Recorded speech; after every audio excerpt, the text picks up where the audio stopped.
Welcome to Vivero Growers Nursery. I'm Brandon. And I'm Brandon.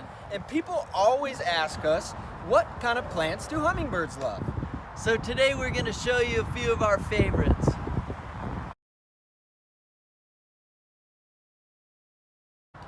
Hummingbirds seem to love these tubular flowers, and I don't think you have any better options than with the Salvia family.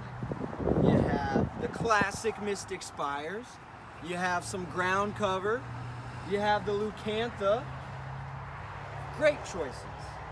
Yeah, you covered it well. Like, the thing I like about the Salvia and the reason I use it regularly is it covers all your options, whether you got full sun, part shade, again, different heights, different flower combinations, so it works real well in the garden and covers like all your different needs and specialties. So come in, take a look, and we'll have something that will work for you.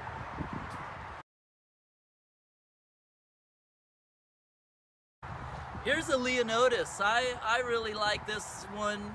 It has a unique leaf and has some good height to it too. So it gives you that nice wispy look, can handle some low water conditions, and again, the hummingbirds love the flower.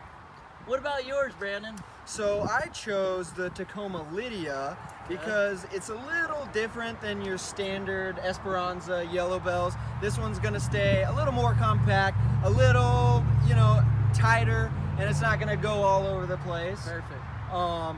And it's beautiful yellow, and also the tubular flower. I love that. I know.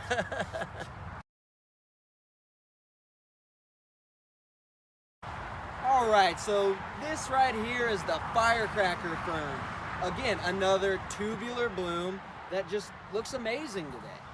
Yeah, I love the firecracker fern, just the structure of it. Also, the bonus is it can handle full sun, heat of the summer, and shade. It's a wonderful plant to mix up the variety in the garden.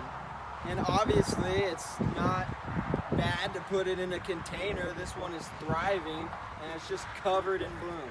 Yeah, there's a lot of plants we could talk about all day when it comes to hummingbirds and all the beautiful blooms, but we just went after a few. And come on down to the nursery and let us show you the rest of them. Yeah, today we saw some on the Pride of Barbados, Mexican olive tree, some citrus. Yeah, Mexican bird of paradise. I mean, we can go on and on. Yeah, but thank you for watching our video today. And if you have any questions or comments, leave them down below. Thank you.